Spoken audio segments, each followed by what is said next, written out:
Welcome back and thanks for staying with us. As Child's Month comes to an end, we highlight the efforts of 7th graders from an inner-city school in Kingston who came together in help of students in need from another institution.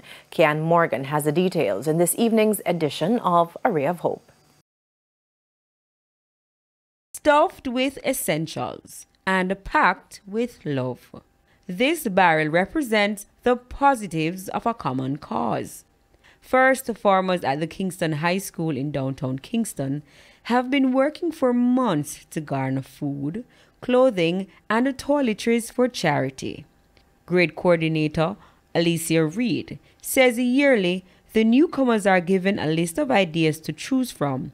They selected the project Children Caring for Children. We wanted our students here to understand that no matter how small or how little they have or they think they have, that there are other persons out there with far less than they do. Steadfast and excited, the students went on a mission. We basically told them to go home. If you have any books, if you have any clothes, shoes, food, anything at all that you have that you're not using, or anything at all that you have a surplus of and that you can give, that they should just take it. Parents and guardians also chimed in.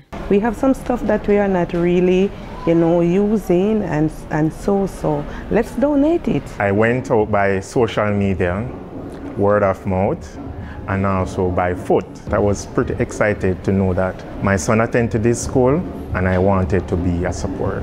And after the goal was accomplished, a school in need was selected.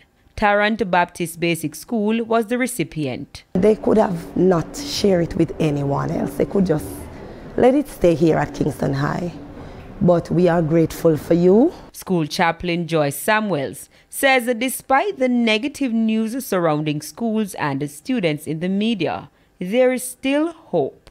Our hearts become encouraged when we hear 11 and 12-year-old students talking about how they want to care for less fortunate students. These are not adults.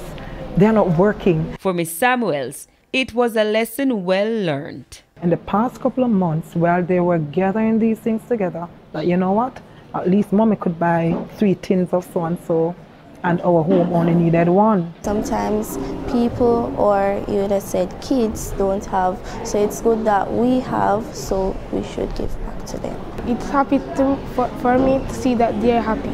Ms. Samuels is encouraging initiatives like this in other schools. They'll be sitting in our seats and standing in your space in the very, very near future. And the more we can impose upon them these positive attributes, the better Jamaica will be. With a ray of hope, I'm Kian Morgan.